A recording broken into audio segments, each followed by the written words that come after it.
Okay. So again, we're trying to get better organized with this camera. So far it didn't work out, but it will soon. I may need a volunteer to help me with it. If I can't organize the TAs. I think the first office hours will happen next week.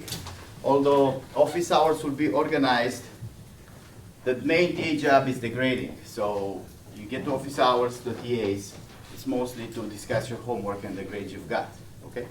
The main conceptual questions, like I didn't understand something in class, or I'm not sure how to do this and that, that's mostly for me.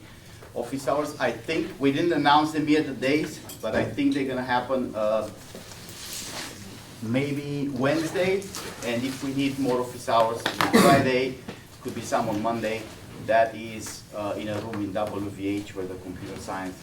We may need to lower down the heat. Is that a thermostat over there? You guys push the down button a little bit. It seems too hot in here, no? Yeah. Just put it to something decent. Maybe we lower. There's so many souls in here. All right. So lecture number 2. Everybody's got the website and the homework. How many people know where the website is? Hands up. So if you don't know where it is, so many hands up, you can ask somebody, hey, where's their website? We talked about Fibonacci numbers, right? What did we say? Fibonacci numbers, F0 is 0, F1 is 1, F2 is 1, F3, I start adding up the previous two, right? F4, that's a 3. F5, that's a 5. Is that correct? All right. F6, it's an 8.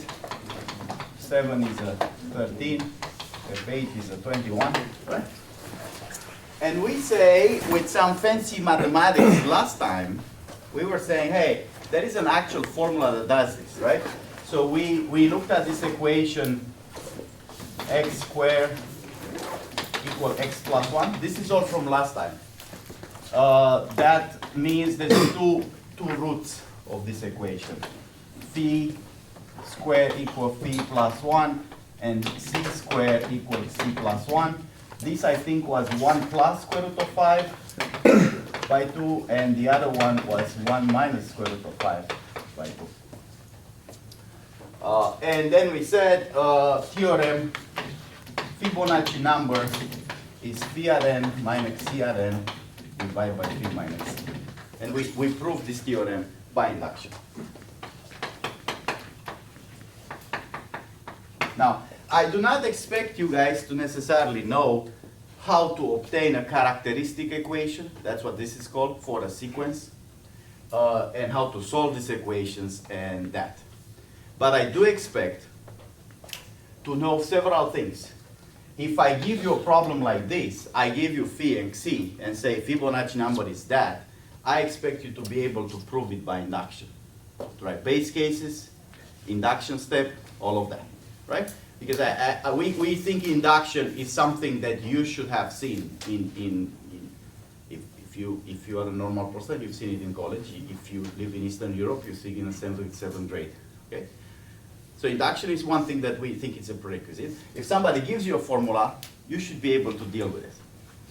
Another thing that I expect you guys to be able to do is to figure out that Fibonacci number is approximately phi to the n. Here's what I mean by that, as an order of growth.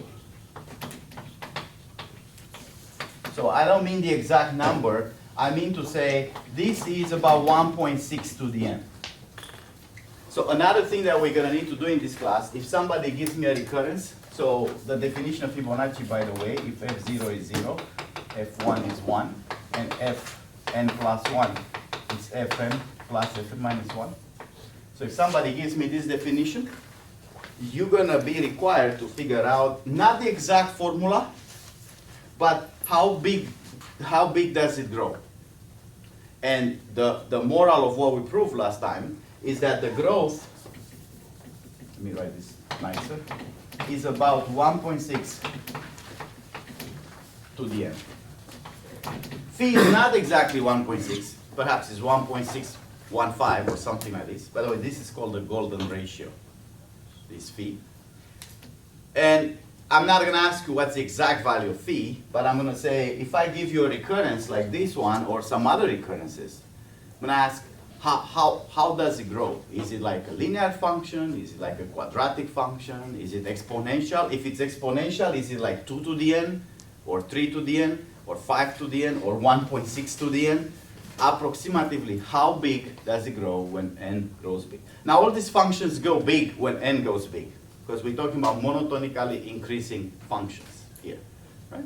So our first part of this class, which is the first 3 weeks or so, is concerning how fast functions grow, right? This function, Fibonacci, is an exponential in terms of order of growth with a base about 1.6. Okay? And I did something else last time, which was this fast exponentiation.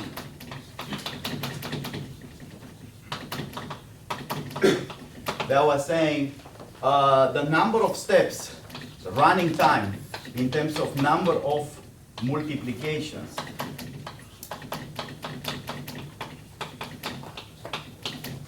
to raise some phi to the n, 4 to the n, is about log n. If I do naively multiplication, I do phi times phi times phi times phi, that will take n multiplications. But I show you guys a trick last time that you don't have to do all these n multiplications. Remember, what was the example? N equal 100. You decompose into powers of 2. With fast exponentiation, you keep squaring it, you get the powers you like, and only multiply those powers. And if you think of the whole schema, that's something for you to think about overall. How many multiplications I've done? Certainly not 100 multiplications, or like 7 or 8, right? So that's logarithm of 100, more or less. Maybe plus 1. So this, to do that many multiplications, I don't need 100 or n multiplications, I need log of n multiplications. That's a big deal because multiplications are expensive operations. It's a big difference to do 100 multiplications versus to do only log of 100, which is just 7, right? Multiplications. Okay. So, now what? What if I know this? This is easy to know. Most people have done fast squaring multiplications in high school. It's a high school exercise. I know this. I do not know that. This is something that you need a little bit of math magic. How did I come up with that stuff? It's not too easy to say, here's a recurrence, you come up with that formula, right? A lot of recurrences have a generative equation, characteristic equation that you can do it. But if you don't know that part of mathematics, not that easy to come up with. But I would like to still try to apply this in an intelligent way to compute Fibonacci numbers, assuming I don't know this. So here's what I'm going to say here.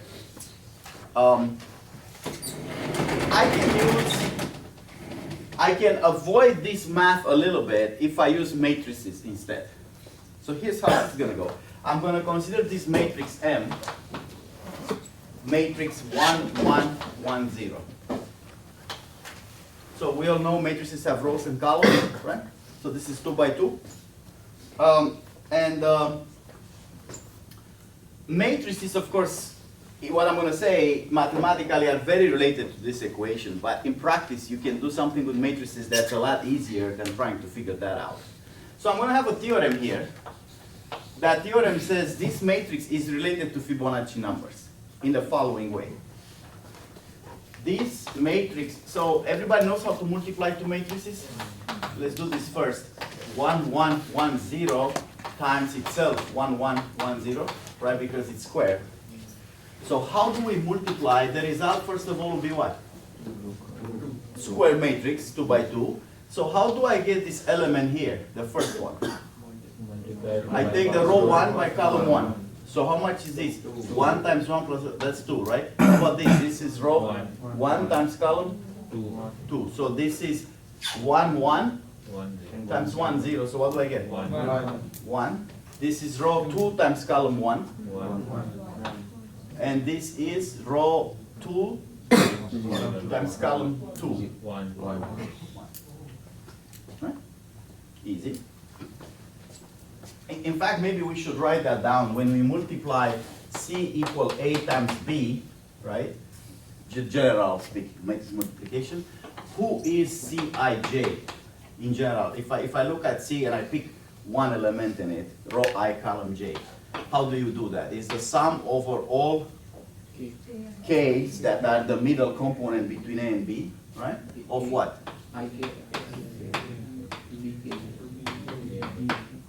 That's the formula for, now that's for every single cell, so I'd have to do this for all the cells in C to get the result. Okay, so back to my theorem here. My theorem here says that if you raise m at any power, let's say n, you get a bunch of Fibonacci numbers. This is fn plus 1, fn, fn, and fn minus 1. So this theorem says that this matrix, it's a characteristic of Fibonacci, just like this equation. It generates the Fibonacci number. This equation was generating them with a characteristic root solution. This matrix generates the Fibonacci numbers by just, if you multiply with itself, you get higher Fibonacci numbers. So now let's prove this. How do we prove this? Induction, right? So what's the base case? We can say n equal 1, right? In n equal 1, I'm going to say m at the power 1. In the base cases, you plug n in without thinking. Then you look at what you wrote. So I'm just going to plug in here n equal 1. Get m at 1. It has to be f2, f1, f1, f0. And now I say, is that true? Is m at power 1 this f2? Who is f2? 1, 0. Is that true? Yes. Now I could do another base case, typically a good idea to try more base cases just for you to understand. But as a proof, mathematically, it's not required to do another base case in here. But I could do another one just to see if I get it right. M2 is supposed to be F3, F2, F2, F1. So now M2 I just calculated is 2, 1, 1, 1. How about who's F3? 2, 1, 1, 1. Checks out? Good. So now we do an induction step.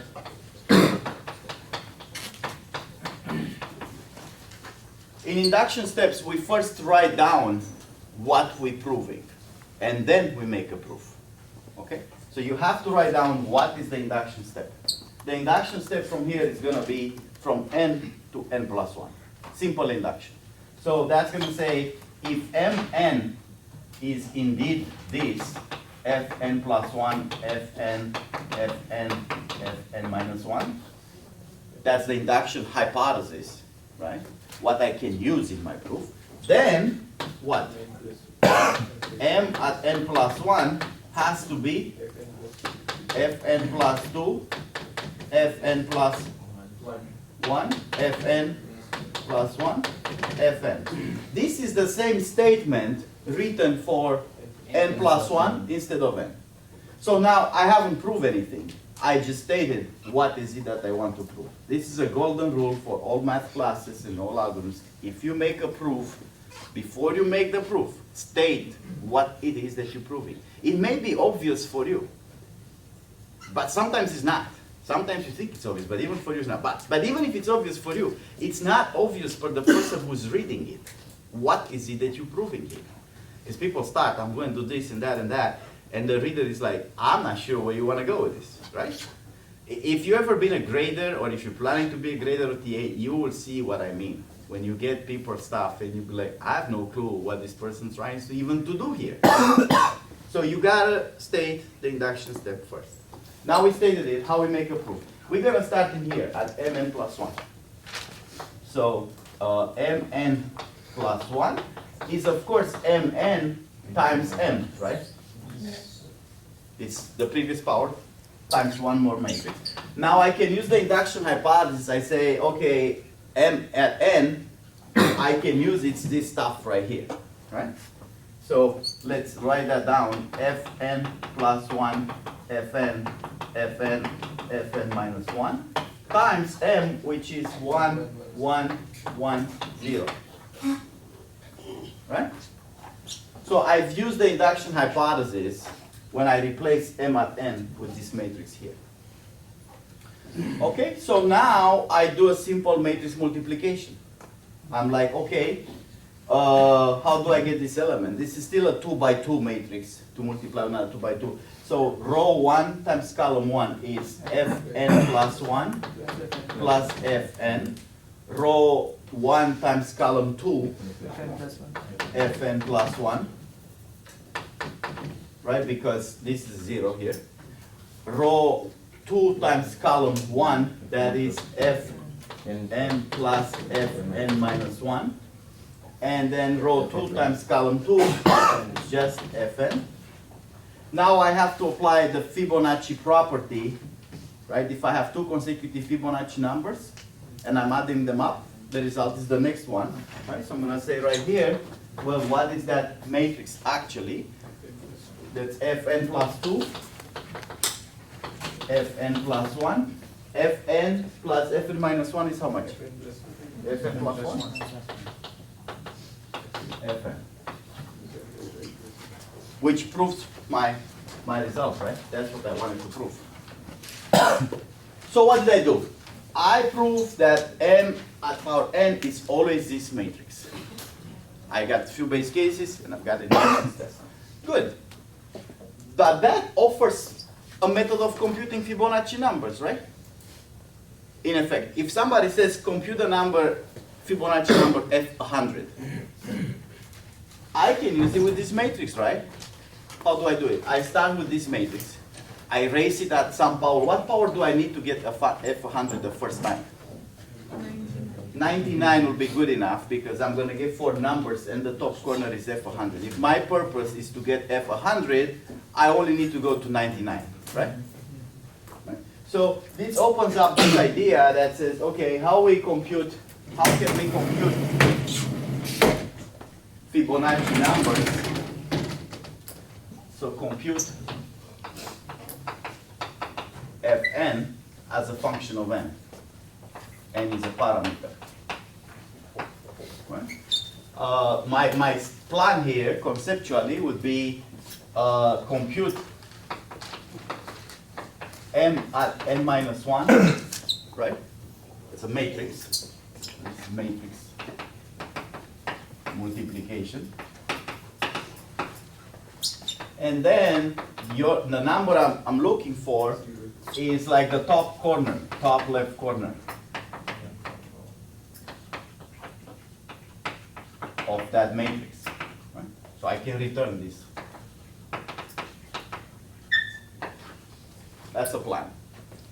It's not a programming plan, it's just a plan mentally for me, conceptually, to know, okay, this is what I want to do. But now I'm looking at this and say, that will still take this operation here, is probably going to take, M is a fixed matrix, it's 2 by 2. So if I do n minus 1 multiplications, that's going to be, you know, I'm going to put this sign here.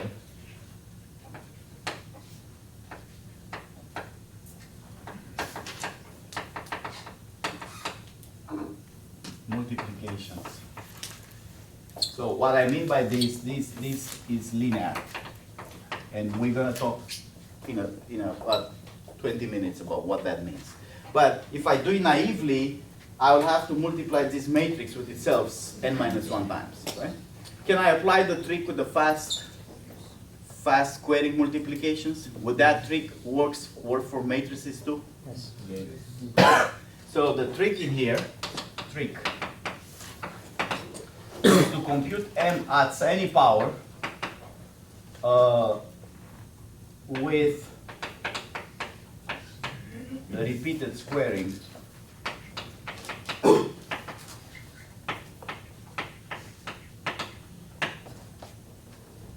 fast exponential.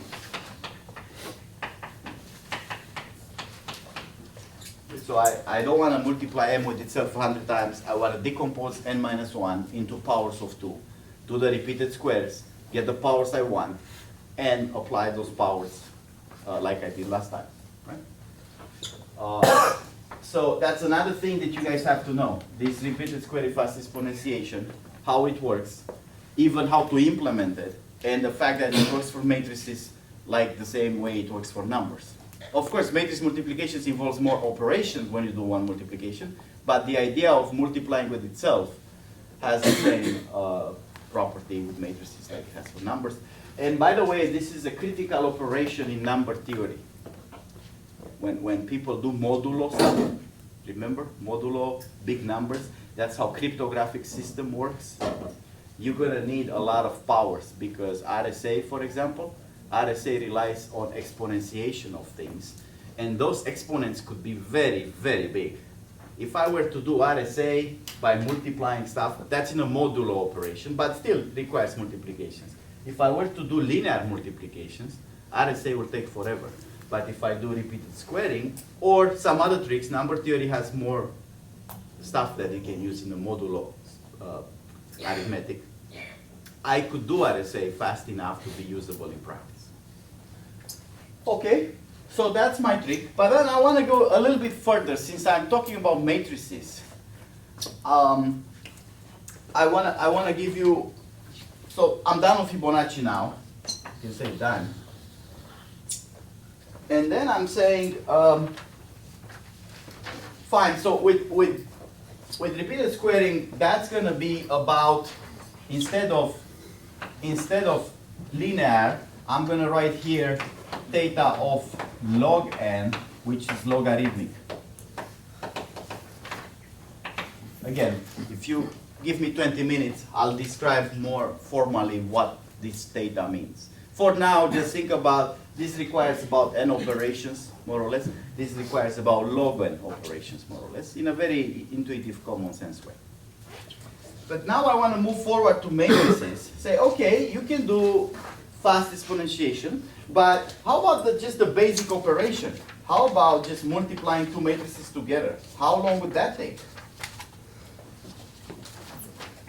Let me see here. So let's take a 2 by 2 matrix and say, if I really want RS DU to be the product of A, B, C, D times E, G, F, H.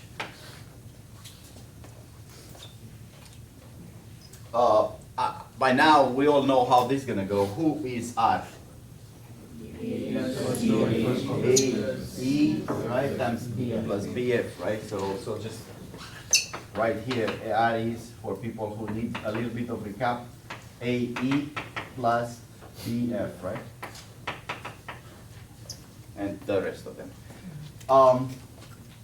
Question is, how many multiplications are here? So, total number of multiplications. Multiplications are more expensive than additions, subtractions. So I'm not going to count how many times I have to add things. Additions are easy. But multiplications are not so easy. So I'm going to say, if I were to write all the formulas, how many multiplications are there? 8 multiplications, right? So this is 8. I'm going to just say mult. Right? Number of multiplications is 8. Okay, 8.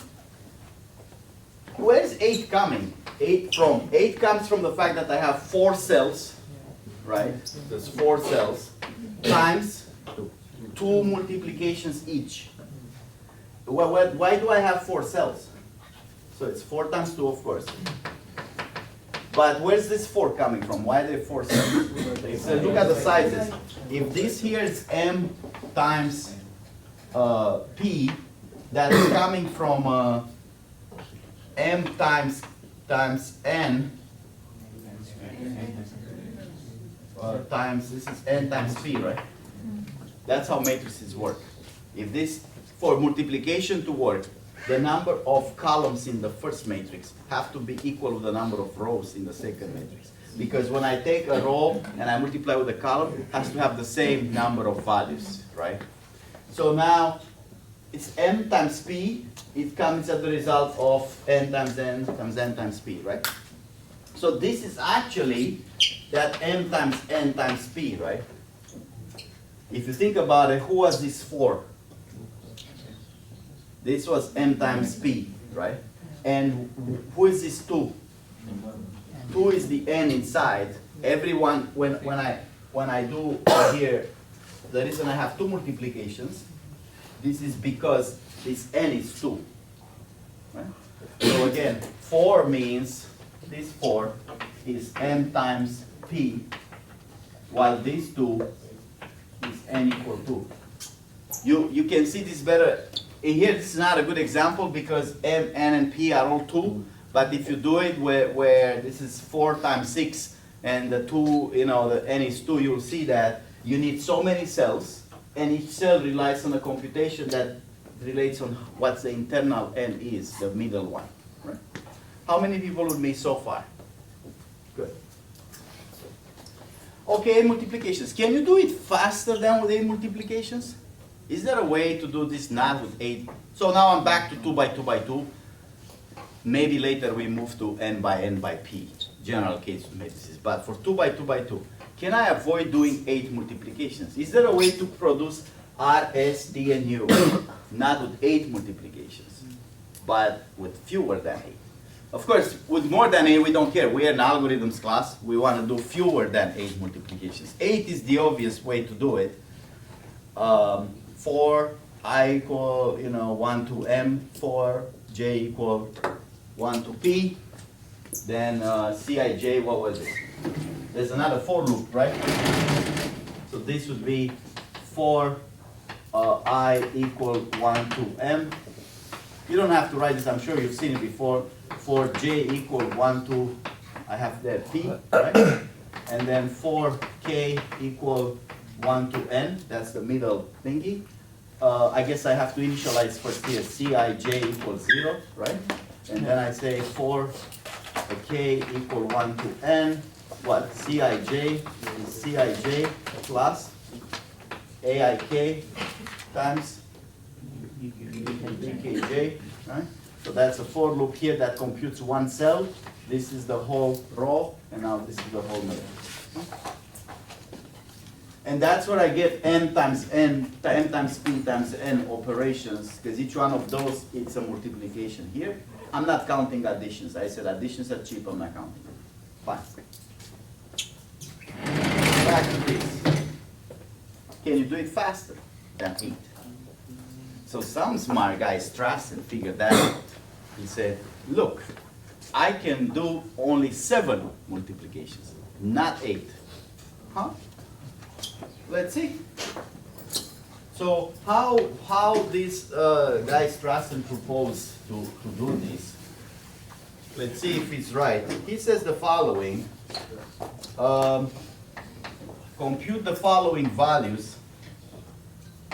P1 is A times G minus H.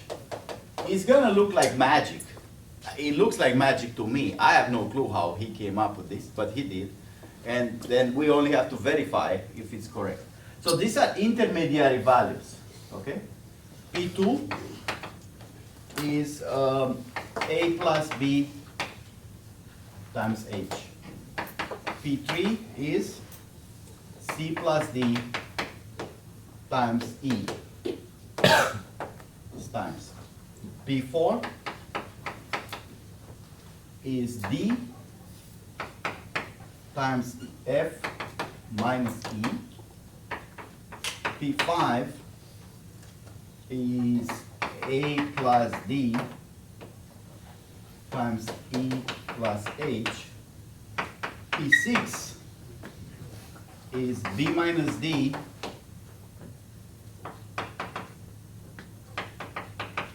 F plus H, and I'm going to write one more here. P7 is, yes, I don't have it in my slides. I guess the printout didn't work that well. Let me see. A minus C into E plus C. Which one? A minus C. A minus E C into E plus D. E plus D? G. G? Where do you get it? You have my slides there? Yes. Okay. So I think my printout, the printer didn't print the last line. Anyway, the actual formulas are not that important. Imagine if I say next class, quiz. You remember these formulas? I don't remember them. I'm going to be honest with you. The point is this correct? I think after this, he is saying like, how many multiplications are done here? 7. Obviously 7 multiplications because I'm not counting addition and subtraction. But then there is a second part that says, you know, if you want this R, because this is intermediary results. If you want this R here, that's something like P5 plus P4 minus P2 plus P6.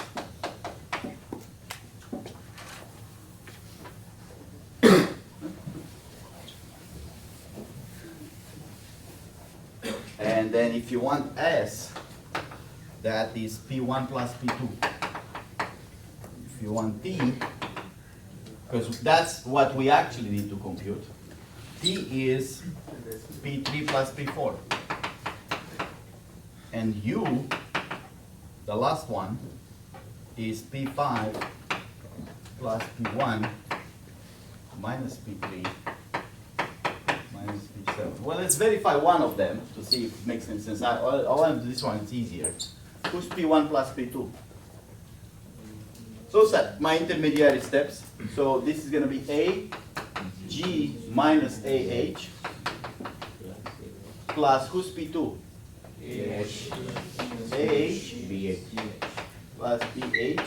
So AH goes away with AH, right? We got AG plus BH. Is that true for what I need? S.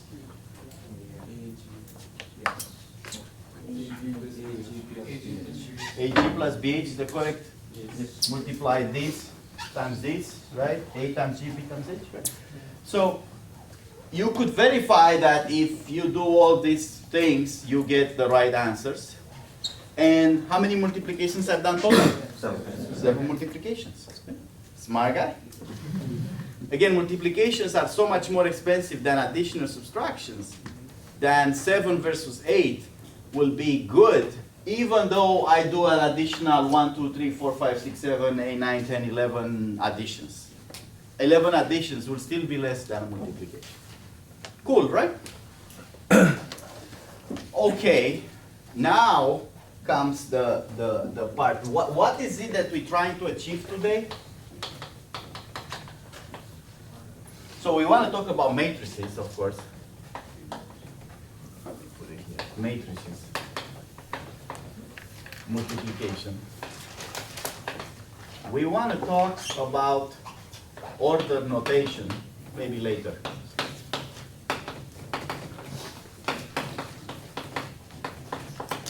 That is this, what is this, for example?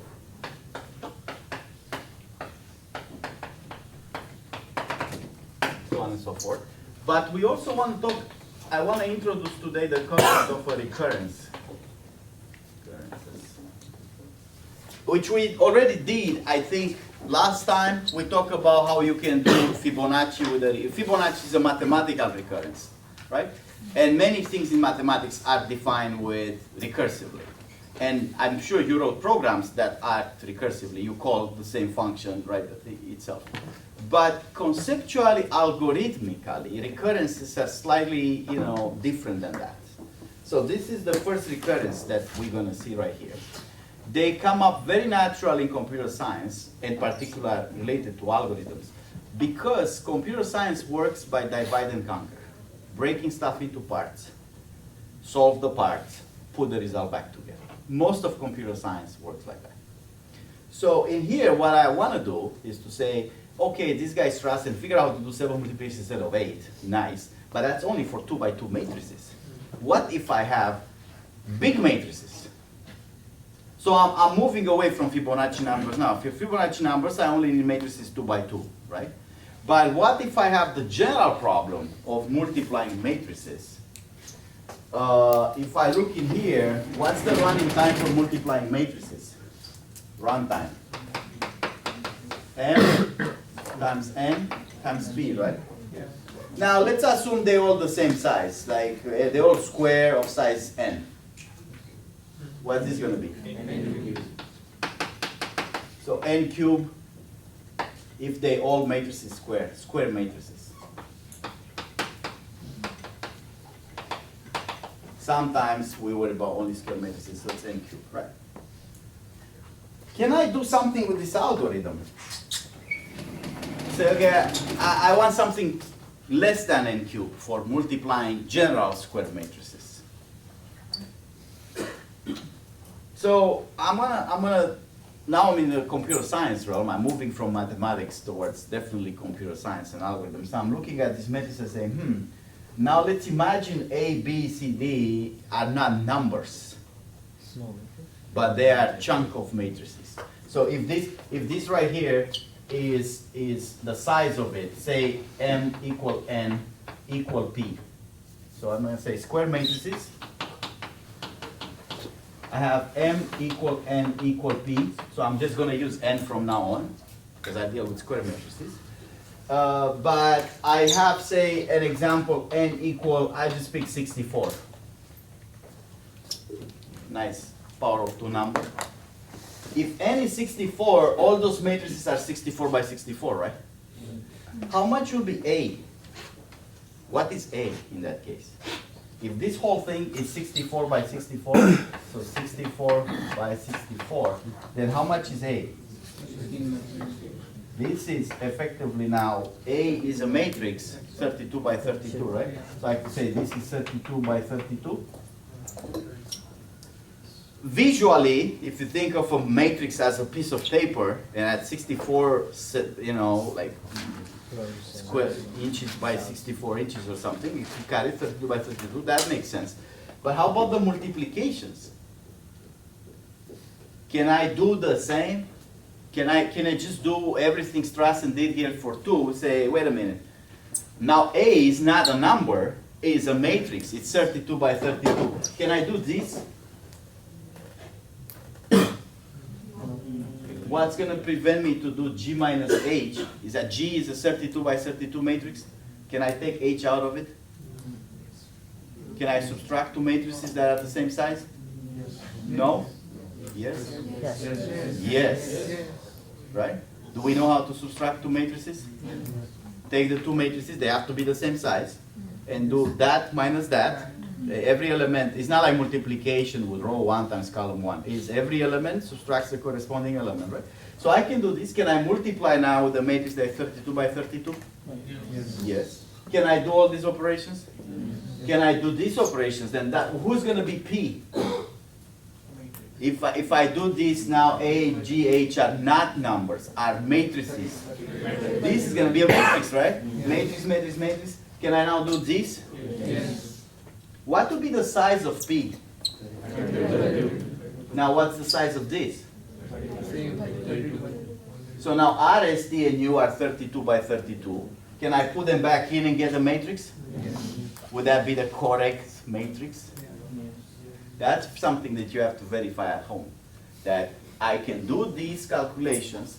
Don't do it for 32 by 32, because that's going to take some time. But you can do it for 8 by 8, or you can write a program, MATLAB, very short program, that's it. I can do this for matrices instead of numbers, right? And if I do it, I can compute this matrix now with fewer multiplications than I would have done with a naive algorithm 4, 4, 4, 3 loops. Except what I've done here, I broke the problem of a 64 by 64 multiplications, right? This is 64 by 64, 64 by 64. I broke it into a bunch of sub-problems. I'm thinking about this very procedurally. I'm not thinking from a mathematics standpoint. I'm really thinking from an algorithmic, from how do I write my program standpoint.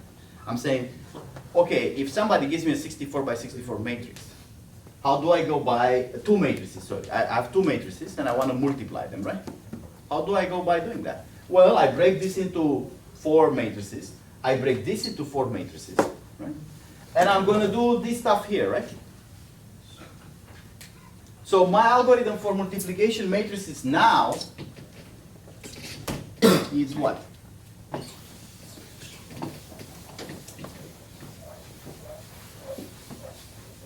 This is not going to be very rigorous or very formal because it's just intuition. So Strassen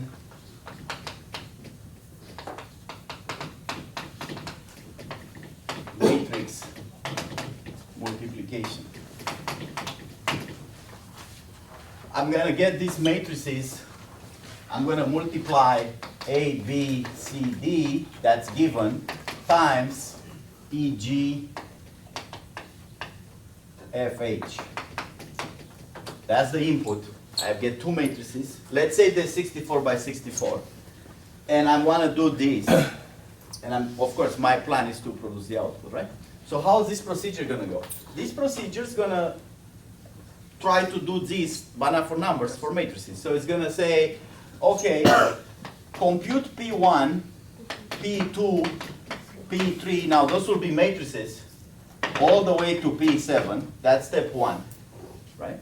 And then, so once I've done part one, it's going to do what? It's going to compute R, S, T, and U, right? So it's going to be like R is, for example, P, what is that? P5 plus P4 minus P2 plus P6. S is P1 plus P2. And then at the very end, it's going to say, so that's T for U, right? At the very end, it's going to return 1. Matrix, what matrix I need to return? What's my answer? I have to return R, S, T, U, right? Now, how do I do P1? This, I think it's very clear. If I have P1, P2, P3, up to P7, I just add them up. No mystery there. But what about P1? P1 is, I want to multiply A with what? G minus H. So what happens here, if I'm reducing my problem from 64 to 64 multiplication, into this multiplication is what now? 32 by 32, right? So that's a 32 by 32 multiplications. How am I going to do this multiplication? With Strassen matrix, right? Yeah. I'm going to apply the same idea to it. So it's not going to be that. It's going to be, actually let's write it like that in here just for conceptual purposes. So this is 32 times 32. But what's going to be is going to be Strassen of what?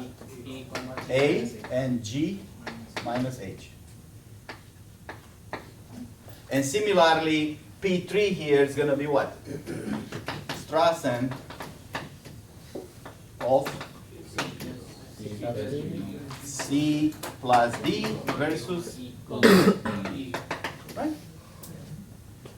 This is how divide and conquer algorithm work. It's a very general statement. I'm using this example because it's visual. It talks about these matrices that are squares. But a lot of computer science works like that. Give me a problem. I'm going to figure out how to break that into subproblems that, in the easy case like in here, the subproblems are identical to the problem in nature. It's just smaller sizes. So the problem of multiplying those two matrices, conceptually speaking, is the same as the problem of multiplying those two matrices. The only thing that's different is that it's from a size to 64 reduced to a size of 32, right? Other than that, it's the same exact problem. Same exact problem means I can call the same function recursively, because if this function achieves that result, means I can call it for smaller matrices to give me the result of the multiplication, right?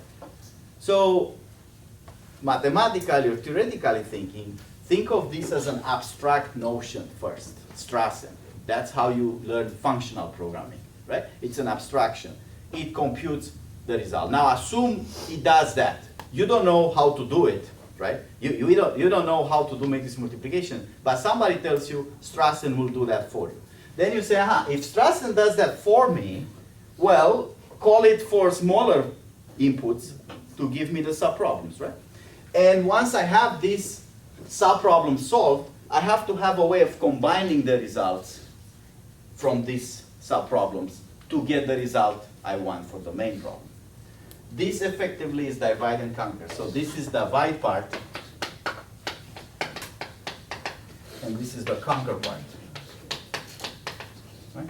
Putting together the results to get the answer I want. A lot of computer science works like this, and in this class, that's our main job. Our main job is not going to be to write programs, actual programs on the computer keyboard. It's going to be to figure out how is it that you can do, in this case, divide and conquer. That's not going to be the only thing we do, but the most of the things we do. So that if we can break it up, we get an efficient way of doing it. Okay, so fine, right? How many people are buying that? That this is kind of breaking up recursive. Sometimes recursive, sometimes it's not. Divide and conquer doesn't have to be always recursive, but the recursive way is the easiest way to see it, that you solve the subproblems to the same function, put it back. How many people agree with me here that this is going to solve my problem? Right? If I implement this correctly, do I get RSTU the correct result? Hands up so I can see them, or questions? What if you don't have a square matrix? Very good.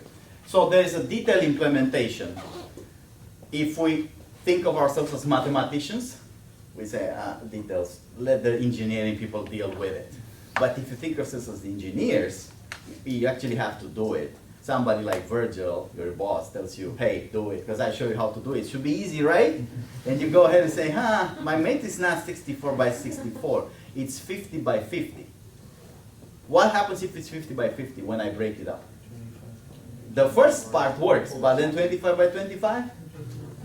I can break it into halves, right? So anybody has any idea, okay, can I keep doing this if my matrix is 25 by 25? Then what? Uneven, breaking it unevenly. Breaking what? Breaking it unevenly, like if it's 6 by 6. 25, say. I have 20, the whole matrix 25. What do I do? Like similarly, if it's 6 by 6, then we can break it for a 2 by 2 and a 4 by 4. No, I don't think that works. But I think your idea at some level is correct. 12 and 13, right? If this will be 25, can I do 12, 12? 12 by 12. What would this be? 12 by? This is 13 by 13? Well, it has to adds up to a square, right? So this is 25, this is 25. If I cut off a 12 by 12 out of it, what about these other guys? What's up with them? This would be 12 by 13. 12 by 13. 12 by I think this is 13 by 12. Yeah. And this is 13 by 13, something like that. I don't know. That's where the details and the engineers come in and say, okay, that's an interesting idea. How do I actually do it? I think it still works if you break matrices this way, although you have to be careful with computations now. It's not, if it's 32 by 32, you can multiply anything with anything. But if it's 12 by 13, you can only multiply now with something that's 13 times something. So here's something to think at home. How do I actually, can I do these operations, all of them, if my matrix, eventually most matrices will break up into uneven parts. Only very nice big powers of 2 will keep breaking even all the time. Anything that's not a power of 2 eventually will break into something that's not even, right? So that's my question for you guys. Can you do this for general matrices? The answer is yes, can be done. So it will work in general. Now what I want to do, I want to pretend I'm the mathematician here. Move on and say, what's the running time of this? Right? So suppose I do this, suppose it works out. The engineer is going to figure out exactly how to break the matrices and do all that. Well, now I have a procedure that calls itself. And I'm implementing it in an actual computer program, right? Because I figured out the details. How long is this going to take? how do I figure out the running time of this? Again, if I do the naive matrix multiplication, I have it right here. This is easy, right? For loop, for loop, for loop. Each loop is about n. N times n times n is n cubed. Everybody agrees with me here? Yes. All right. Well, what about here? How long is this going to take? Again, assuming the details I'm skipping on the side for you guys to take home and figure out how to do it. That's not a mandatory exercise. If you want to implement it, it's a good programming exercise to figure out how to work with matrices. But I can tell you that this can be made to work for any matrix sizes. How long is this going to take? How do I even think? This program calls itself, right? So it's not as easy as n times n times n. So since each 2 by 2 square matrix is reducing the calculation from n cubed to -1, that is 7 as compared to 8. So we can calculate that how many 2 cross 2 calculations are there and subtract that from the n cube. Close, not exact. So how do we think of this?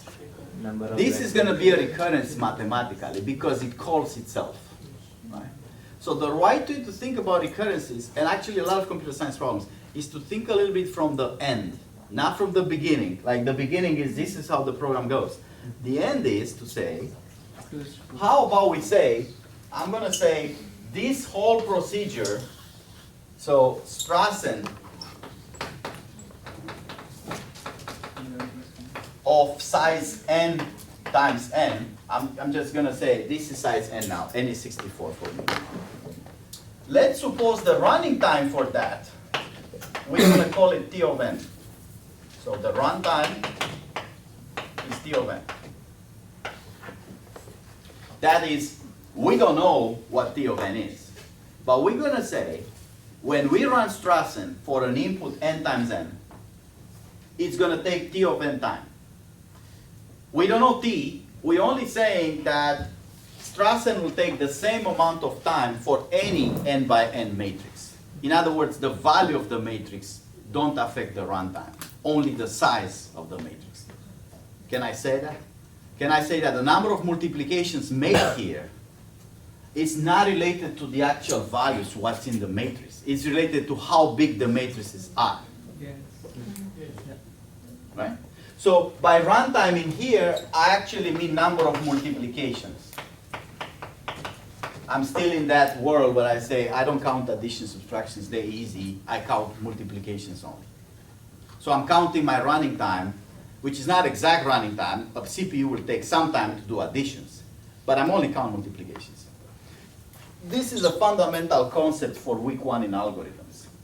We don't know what this T is.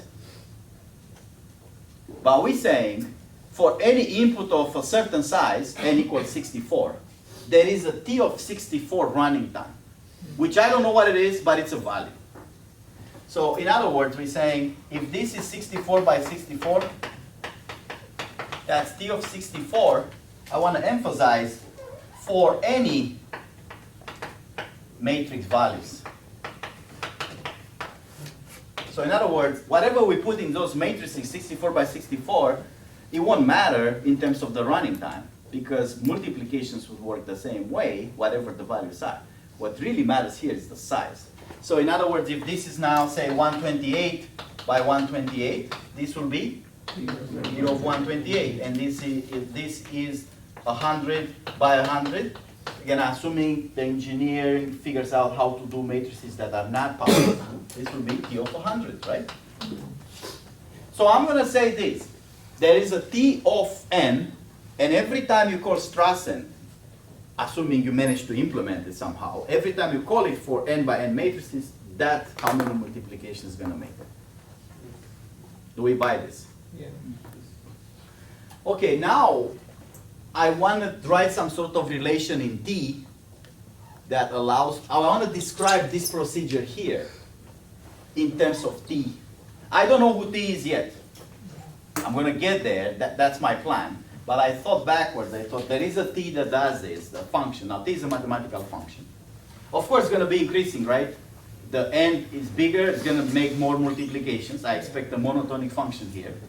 how do I describe this procedure running time in terms of t? What happens in this procedure? This will be t of n, right? T of n by 2. This is t of n right here, because when I call Strassen, this is n and n, I get t of n. But what's inside of it? What is this? 7 This is t of n by 2, because it's a Strassen of this is half sizes, right? Approximatively, I'm still having that problem. If it's 25, it's 12 by 13. I say that can be approximated with t of 12.5. It's easy for me to say, right? I finished my school. I don't do exams anymore, so I can say whatever, right? And you guys gonna believe me because I'm a professor, and you believe the guy, and then you go to the exam, you write something like that, boom, wow, points off, right? It's not true. So I say things for the purpose of keeping it flowing, but every time you should be critical. You should question, at least in your mind, hey, wait a minute. T of n by 2, if it's 12 and 13, who's that? It's 12.5. Does it really work? Is it really T 12.5? The book has an appendix that talks a little about those things. As you'd expect, you can approximate it because we don't care about T of 12 or T of 13 or T of 100. We're only going to care how T grows. We don't care about an exact value, so that's why we're not concerned with T 12.5 or 13 or 25. We care, like in Fibonacci, what kind of function t is. Is it an exponential function? Is it a quadratic function? We don't care about any exact value. That's why we approximate it, because it won't matter. But it's a good question, right? So how many of these t of n by 2's I need to do here? How many p's I have? Every p has a multiplication, right? So this is t of n by 2 of all of them, right? And then how many multiplications I do here? Nothing, right? Yeah. So I don't need anything. So I could say, okay, well, T of n to run this N minus 1 is what? N minus 1 7. T of n by 2, because that's the time to take one of them, times 7. Right? Because I got 7 of them. Okay? So I've got a recurrence relationship. It's not the typical recurrence like in Fibonacci from n plus 1 to n, but it's a different kind of recurrence. It describes n in terms of a half. And I know that's true because it's assuming that you guys bought the fact that T of n is fixed for n fixed, like it doesn't depend on the values, then clearly my procedure does so many multiplications. Now, for these recurrences, running times recurrences, this is called a running time recurrence. Runtime recurrence.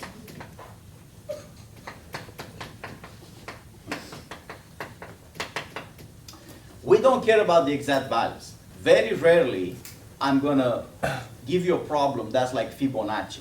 Fibonacci, we care about exact values because we give a base, F0, F1, and the recurrence. So then we have a theorem that describes exact values. But in most cases, we don't care about exactly how much is T of 25 or T of 50. What we care about is what kind of function this is. That would be for Fibonacci, we said what? It's approximately what? In terms of how does it grow? 1.6 to the n. It's an exponential with base 1.6. It's not exactly 1.6, it's 1.61. Well, what about here? What kind of function is this?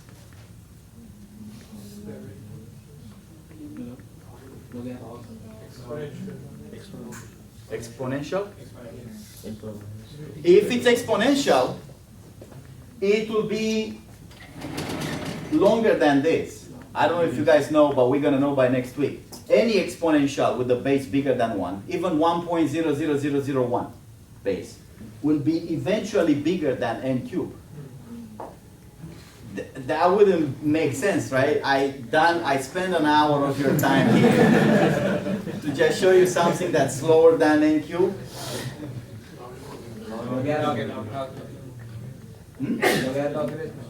Logarithmic will be impossible to achieve. What we want to achieve is something that's better than n cubed. But how much better can we get? I say this recurrence, it's about n at the power log base 2 of 7. How is this compared to n cubed? How much is log base 2 of 7? 2.7. 8 something. Certainly smaller than 3, right? So I would say this is a smaller function than n3. 3 is log base 2 of 8 is log base 2 of 7. Now, is this a significantly lower function than n cubed? That's up to the problem you are solving. If you are Google and you deal with a billion or now tens of billions of web pages, things like that matter a lot. But perhaps for a smaller problem, you could say 2.7 versus 3 doesn't seem to make a big difference for me. Okay? But it is a game. So our job here, when we're going to start talking about order notation, this is growth. What I mean by growth informally is that when I say approximately that, I don't mean exactly that. I mean how big does it grow, or the trend to the right side when n becomes big. So when we talk about order notation here, that's what we're going to do next. We're going to say, are those two functions the same? Really kind of like similar enough to be the same? In order notation, we're going to look at the question of what's exact, what's bigger, what's smaller, but not in terms of exact values, but rather in terms of how do they grow. So there is a question here of whether we achieve anything or not. Is n at this power, which you guys said is 2.7 or 2.8, is that really the same as n cubed, or is it significantly smaller? How do we think mathematically of this property in terms of growth, not in terms of exact values? I know if I give you an exact value, n equals 75, you could tell me, okay, that's so much smaller than that. But what about when I say n becomes very large, goes to infinity? Are those two functions different or the same? That's the whole part of order notation. That says when we grow functions that are monotonically increasing, what is the same, what is smaller, and what is bigger? And that's what we're going to need here. Because when we have algorithms, we're going to end up most of the time with recurrences, but not always. But we're always going to end up with runtime that are expressing the input size, right? N in this case. And then we don't care about exact value. Nobody's going to say, okay, for n equals 65, how many steps you do. I mean, in engineering, maybe you do that. But in this class, we care about how does that grow. Is it like an exponential function, quadratic function, linear, logarithmic, so on and so forth. That's your homework. The beginning of your homework is about that. Give you a bunch of functions in n and asks you for the order of growth. So let's do that. Maybe before I talk about order of growth, since I have this nice Strassen recursion here, I want to quickly mention one other recursion that I'm going to talk about next week.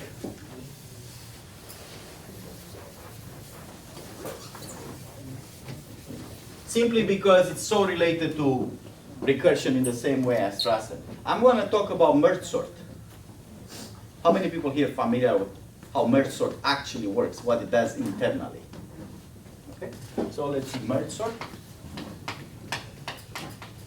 of an array, let's say of size n, right? Input of merge sort. What is merge sort doing? This is my merge sort procedure. Here's an array A, right? When I write the array all the time, I'm going to write values inside and indices outside of the array. So if I want an array is a chunk of memory with positions. So if I write indices, will be at the bottom or at the top, and this might be values. This would be 1.1, for example. You know, this would be 0.5, B17, so on and so forth. So when I write arrays on the board, inside the array add the actual values, and if I want to point out the indices, I'm going to put them on top or at the bottom of the array. So how merge sort works? It's divide and conquer, right? It splits it in half, and then it says what? Okay, I have the first half, so it says, calls itself, right? Merge sort of A from beginning all the way to half. Again, like in the other problem, maybe a little bit of a wrinkle, engineering wrinkle here. What is this half? It's n was 25, and by 2 is 12.5 now, so what is it? Break it nicely into 12 and 13 maybe, perhaps, right? So I sort this, so now this is sorted. That's the job of merge sort, to sort things, so now that's sorted. Maybe store it into a different array, right? Say B, and then take C, which is merge sort of the other half, so n by 2 plus 1, all the way to the end. This is MATLAB notation. In pseudocode, or when you write stuff, explain, even the homework, even the exam, you can use any notation you like here. Okay? As long as it's clear for the reader what it is. And I could have put n here, right? Because n is this. I use this colon like in MATLAB, but you can put 2 or arrow or whatever, as long as it's clear. I'm not concerned at all with, okay, how do you implement this in a programming language? That's for programming classes, but it has to be clear what you mean. So now I sorted this, and how do I now, I have B and C, this part sorted, this part sorted. What do? I have to merge them. So the return is, say, R, which is merge of B and C. Now merge means I have two sorted arrays, and I have to combine them into one sorted array, right? Everybody knows how to do that? Is that an easy task? Complicated task? I have two sorted arrays. How do I combine them into one big sorted array? Keep 2 pointers, start the beginning, compare the values, whichever one's smaller, put it into my output, and advance that pointer. What if they're equal?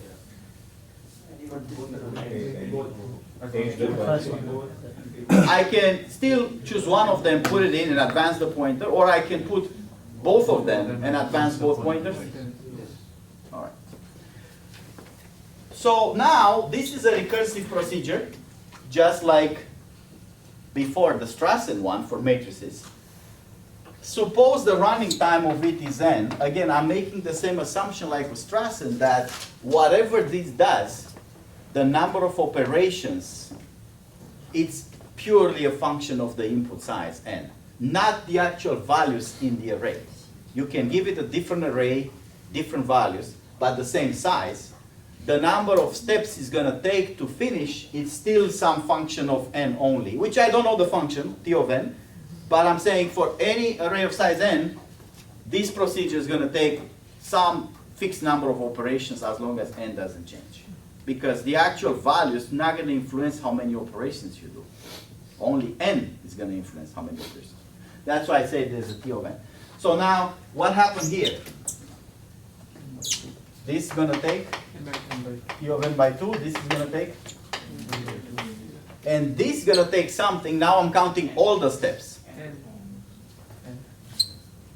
About n. This is linear in n. That you guys are implying that you know how to write the merging in linear time. That thing with pointers would only take a linear time to complete. Similarly with Strassen, there is some time, which I skipped. If you look at the slides, there will be some time for the actual combination, if I include the combinations in there, but we didn't do it because we only count multiplications, and the combinations didn't have any multiplications. But if you do it for real, what's the running time, Strassen will have a little bit of some extra stuff. That extra stuff won't influence the overall running time. So now if I have to write this whole thing, the recurrence, so the running time, is what? T of n, that's the whole procedure, is what? 2t of plus, I'm going to write something linear in n. So again, we don't know what this means yet. I'm using it as a magic for now. Linear in n. In a moment now, we're going to talk about what that theta This is called in Greek theta, right? So we're going to talk about what that actually means. But say it's a number of linear operations in there. Anybody knows what functions act like this? So now I have a recurrence. Like before, typically, unless I specify I want exact values, which I'm very rarely going to want exact values, I don't care about t of 3, t of 4, t of 5, t of 100, t of 1,000 exact values. What I care about is what kind of function this is. Is this a linear function? Is this a quadratic function? Cubic function? Exponential function? What kind of function this is? Without looking at exact values. So that's what I care about. Is it a logarithmic function? So that's going to be the problem we have, very typical for computer science. We put up a procedure, it's divide and conquer. We run the running time t of n. Typically, we have to specify what matters for the procedure running time. It will be the size of the input. Most procedures don't care about the values in terms of runtime. They care about the size. The bigger the size of the problem, the more time they take, right? We're going to say, okay, that's t of n. We're going to come up with a mathematical recurrence that describes the procedure. Where is this 2 coming from? There's 2 sub-problems inside. In the Strassen, we have how many? 7. That's purely a function of how the procedure works. If Strassen did 7 multiplications, you get that 7 here. Merge sort, split in 2. What happens if I split in 5? 5, but now each problem will be n by 5, right? So it's a matter of the procedure. This function has to be hand in hand with how the procedure works, right? I have 2 subproblems. Each subproblem is n by 2, plus some combination part. Take the results, put it together. And finally, the last part, what we have to do is to mathematics. That's pure mathematics now. Given this recurrence, what kind of function is it? Do you think it's like Fibonacci, for example? 1.6 to the n? No? Why not? Well, then what? What is it? Approximately, I'm not asking for exact values. I'm asking, is it like an exponential function? Or maybe something like n squared? What's log linear? He's saying this t of n is approximately n times log n.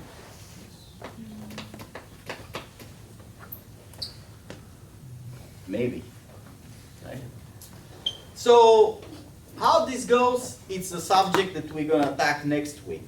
Once you get to a recurrence, that's keeping the whole computer science part, right? Because computer science has to do with how you structure this procedure, how you make it work, how you deal with 25 being 12 and 13. But assuming you've done all that, next week we're going to talk about, okay, if you get a recurrence, how you figure out what kind of function that is. This is the correct answer here, n log n.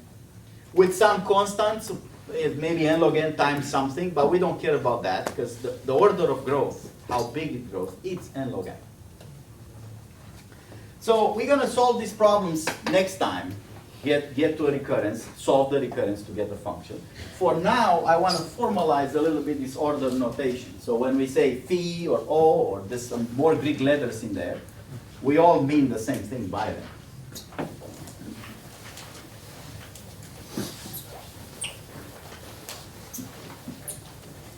So let's start with this Greek letter theta. Theta means same order of growth. But what does actually mean? We say f is theta of g. Now in here, f and g are monotonic increasing functions.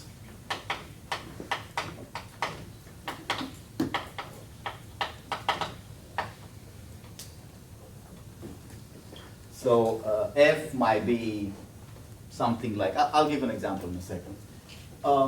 If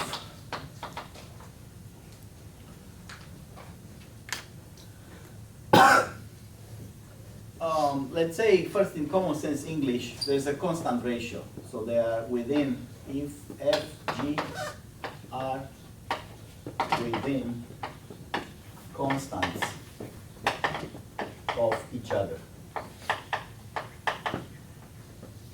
So what I mean is that f is smaller than f of n, because it's a function, it's smaller than some constant d of g of n, and it's bigger than some constant c times g of n. So f is in between the constants of g. Now that there's some more conditions here. C has to be smaller than d, of course, otherwise it won't work. Those are positive functions. So monotonic, increasing, and positive. So we're not concerned with negative functions because we deal with running times. And C has to be bigger than 0. So 0 is not allowed here. Okay? It turns out that if f is within constants of g, then an exercise for you guys is that g is within constants of f. This is equivalent. You guys know this sign? Equivalent means the same thing logically. G of n is not the same constants. There will be different constants. Let's say d1 of g of f. And this is bigger than c1 of f. It's very easy to figure out who these constants are. Who do you think c is going to be? c1. How can I get from this g to be bigger than a constant times f? What constant would that be from the first equation? 1 over d, right? If I take the 1 over d here, I get g bigger than 1 over d times f. So this c1 will be 1 over the previous d. How about this d1? 1 over c moves in here, right? B is smaller than 1 over c, right? So if one is in constants of the other, then the second one is in some different constants of the first one. Now, the constants are different, definitely, but the same property applies. They within constants of each other. So what this means visually, right? If I am to plot, this is the n, the input, and this is the size of functions, how big they are.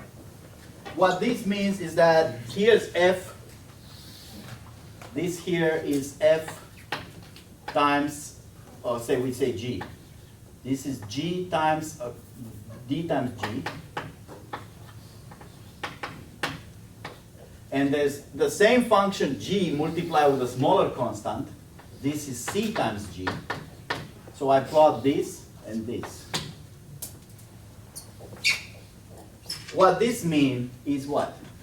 It's got to be in between them. It means that f can do whatever it wants as long as in between.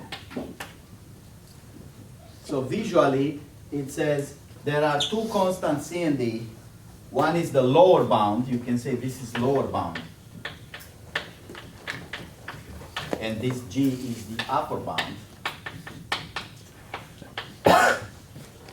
That says f is in between them. That's what we're going to formally say theta means.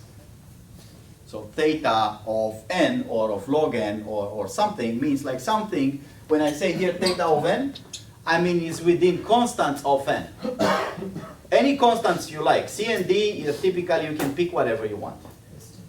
So let's take an example here. Oh, by the way, before I move on, all these properties, all of them, do not necessarily apply in the beginning.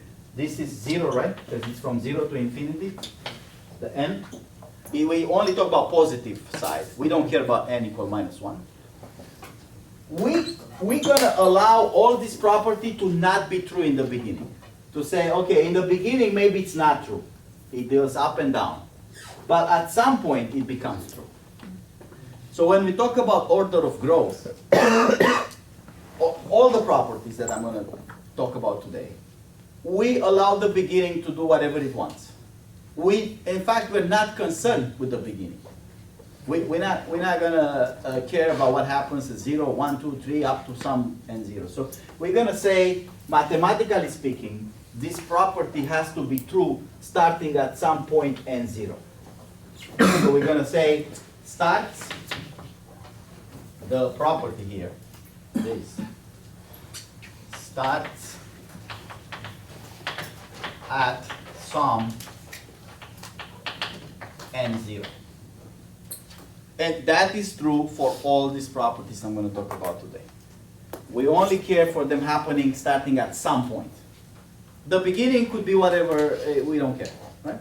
So in practice, when you solve these problems, you might need to find that n0 or some later point, you know? Because it says prove this property. Well, you don't have to prove the beginning, but you have to prove that at some point it starts happening.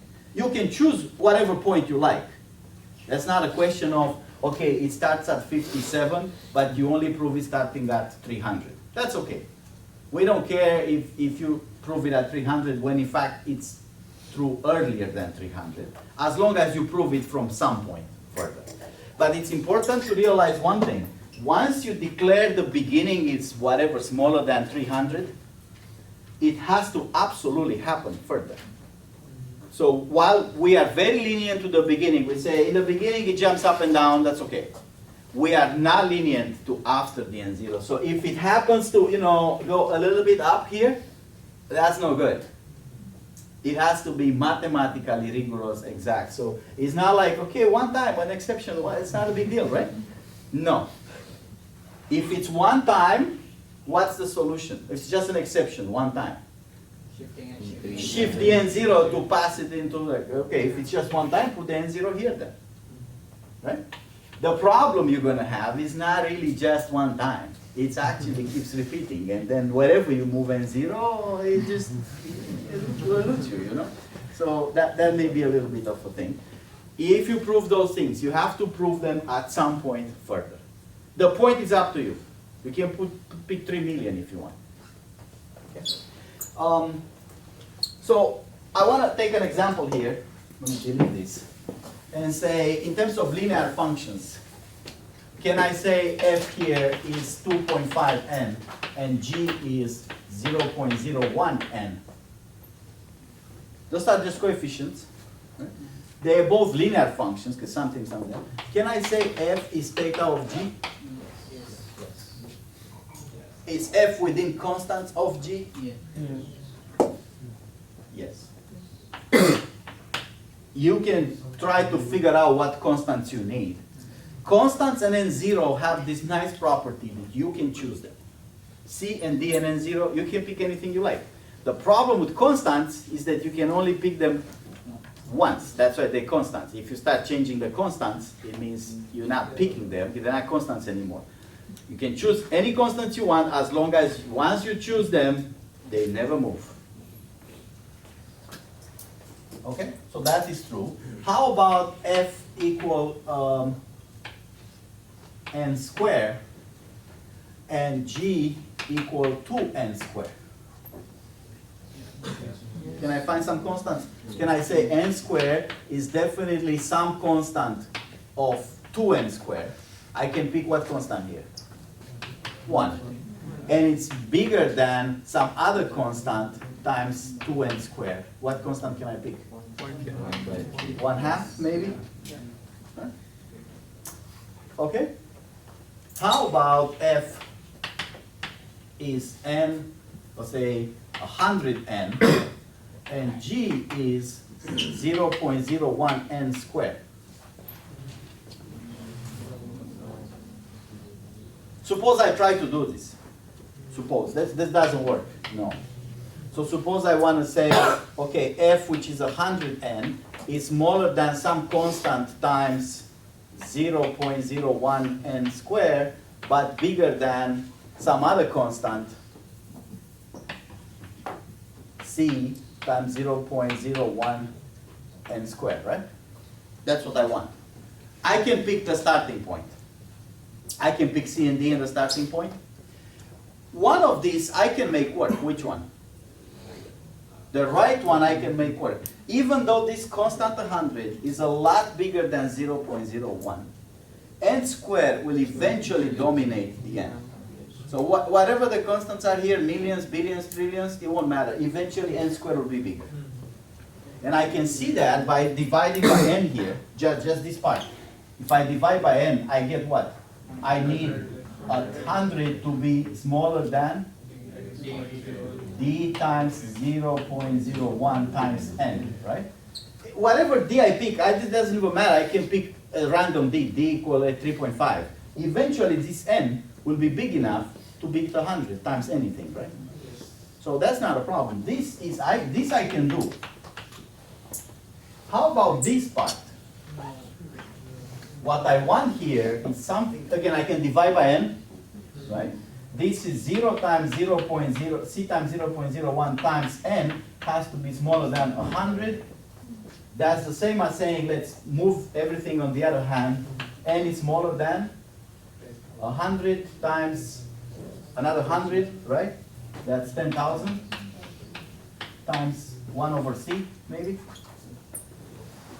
This obviously limits this n, right? This tells you, even with the different constants, whatever constant c I pick, no matter how small or big, it tells me that this will only be true up to some point, right? Once n becomes bigger than that point, this will fail. So this doesn't work because it limits n growth, which is exactly what we are trying to achieve. When we talk about growth, we mean all the way to the infinity, right? So for a property that's true only up to some point, even though that point is very big, maybe this value here, if I pick a very small c, say I pick c 10 to the minus 38, that's going to be a gigantic number, right? It's going to be a lot of decimals. You could say, hey, you're never going to get a number bigger than that. Why do you care? This is a theoretical aspect of computer science. So it has to go to infinity. Right? This won't work because no matter c we pick, it's going to be limited. So if it doesn't work, can we describe just this part? Not the theta. So theta, this Greek letter, describes only, it has to be both of them. So okay, we have only one of them. We don't have theta, no theta. But what can we say about these functions? F is big O of G. So it's not theta, it's big O. Right? So let me put it this way. Here. What's that right? F equals big O of G, which simply means only that part. Right? So big O, it's only half of the theta. So let's write here the big O.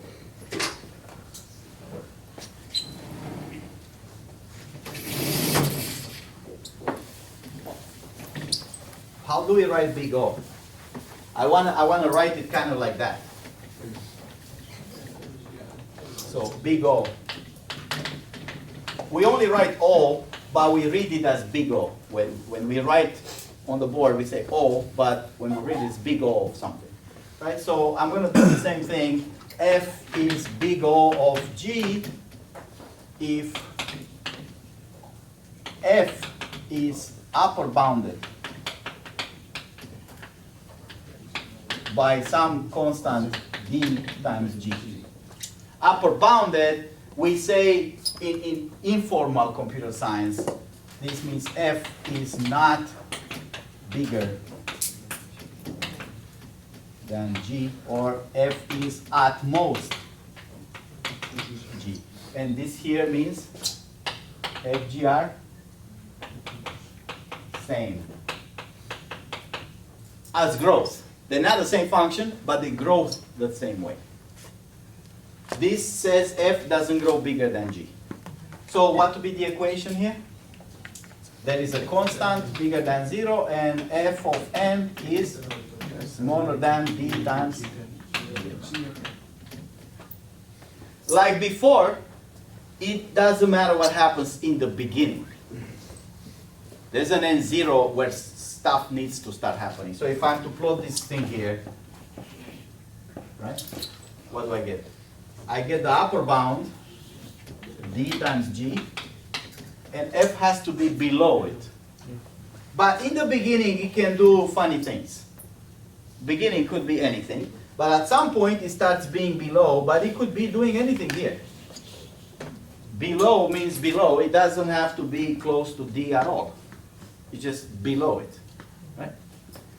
So the beginning, we say we don't care about the beginning. There's an n0 at which the property starts happening. Okay? How about the other part where we say, okay, so we saw an example here where f and g was below but not theta. So theta is the answer I'm looking for if it's true. So if I give you two functions and they are in theta relations, it's better to give me a theta relation for them. But if you can't, at least give me a lower bound and upper bound, which are different because you can't get a theta g, right? You're going to get a function f. You want to get the how does it grow? Ideally, you get this function g such that f and g are theta of each other. But if you don't, you're going to get an upper bound and a lower bound, which are different, but at least you know f is in between them. So in here, I've got this example with a linear versus a quadratic.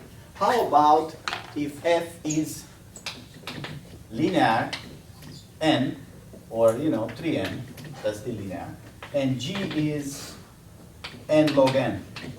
What's the relationship between those two? Certainly an O relationship is true, right? Is f big O of g? Is n log n growing faster than linear? Yeah. Definitely. But is this true? Is n theta of n log n? Is there some constants that n log n is in constants of n, or n is in constants of n log n? Sure? No.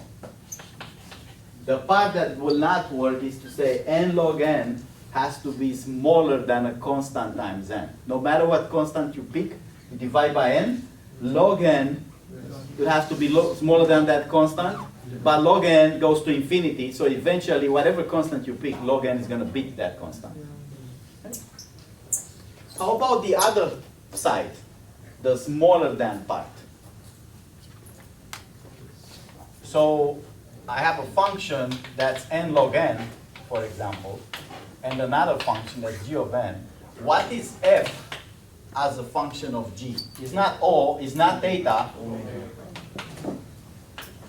So the same definition applies here, right? F is omega of g if there is a constant bigger than 0, and f of n is bigger than c times g of n, starting at some point n0. Like before, we don't care where it starts exactly and what happens before that. You can pick the n0, 100, a million, a trillion, whatever you want. What matters is what happens after that. So here's the plot. I get my c times g of n. This has to be a lower bound eventually. So in the beginning, my f can do some things, but at some point it starts being here, it has to be on top of this lower bound all the time. Right? So this is my f function, and you see that after some n0 point, it's always on top of c times g of n. Now, I'm plotting here extreme functions. You're never going to get a running time that looks like that. Right? This and this are for visual purposes. Your running time will be much nicer than this. You're never going to get this kind of running time. So there's two more notions that are limiting behaviors. Before I go to those two, those are the main three ones that you're going to need. O, big omega, and big theta. How do I write this mathematically? I mean, it's almost close, but if I really want to write it axiomatically with all those quantifiers and all that, how can I write this here? Very nice math. Because I want to emphasize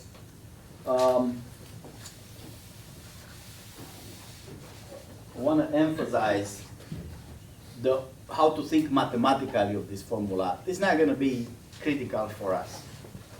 If I want to describe this process mathematically, the equation stays the same, but it be some quantifiers first. So how do I do this? I have to say there are some constants C and D. So you guys know this sign exists. C and D, 0 smaller than C, smaller than D, right? And there exists who? 0 starting point, such that for what the sign do I need now? Inverted. For all n greater than n0, then we have this equation, right? So what I want to point out here, this is not a math class. We're going to do a little bit of math, but math is not the critical part. What I want to point out is the order in which you put these quantifiers. That changes the mathematical meaning of it. Exists this, then that, then whatever, for all, right? If you change the order, you get a different meaning here. And why that happens logically is because if I say this, the second part can depend on the first part. If I say there is a C and D and there is an N0, it might be that this N0 depends on C and D. If I say the other way, there is an N0 and then there is a C and D, what do I mean? C and D might depend on N0. So the way you write this stuff up has to do with who depends on who. If they don't depend on each other, what could I have said?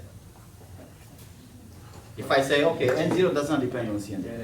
There exists a C and D and N0, boom, something happens. But if I put different quantifier, I may mean that N0 depends on C. That's why it comes after. And sometimes this comes in between. So you have to be careful logically in what order you put those things. Now that, of course, there's mathematical equivalence for this and for that. So there are two more functions. We're going to talk next time about them. They have to do with the limits. So the two functions have to do with the ratio f by g. What are the two cases that we're going to care about? Of course, this is the limit when n goes to infinity, because we care about the right side. So what are the interesting cases of a ratio? There are three interesting cases. One is constant, or approximatively constant. That's roughly the theta, right? If f and g starts being around 1.5, that means f and g will be in constants of each other. What's another interesting case? 0, when f is significantly lower than g. For example, n by n log n, or anything like that, right? And what's the other interesting case? Huh? Infinity. So we look at the ratio of two functions, and we're going to see more than those three cases, but those three cases are the 99% of what's going to happen. It either goes to a constant, like imagine those functions we have here. What's the ratio between them? 1/2 or 2, depending how you go. That's the constant case. But what if I have n squared by 2n cubed? It's going to be 0 if I do one ratio, and infinity if I do it the other way, right? If one ratio goes to 0, if I reverse the function, it's going to go to infinity, right? So the other two measurements are this 0 and infinity. Okay? We have a homework that contains recurrences in it, which we haven't talked about yet, right? So we gotta see next week how to solve recurrences, but you can solve the first part of the homework, and depending how next week goes, we're gonna fix the deadline, exact deadline of the homework. I don't wanna set it now, because I wanna see how much progress we make on, what is it, Tuesday with recurrences. Martin Luther King Day weekend, right? Long weekend, nice. We can have some office hours, but so I think it'll be some office hours tonight, room 166 WVH. But I don't think there's much. Anybody looked at the homework yet and have problems with it? If you do, please come to office hours. I expect most people will come starting after the recurrence part. The first initial exercises and factorial versus to the end is very easy.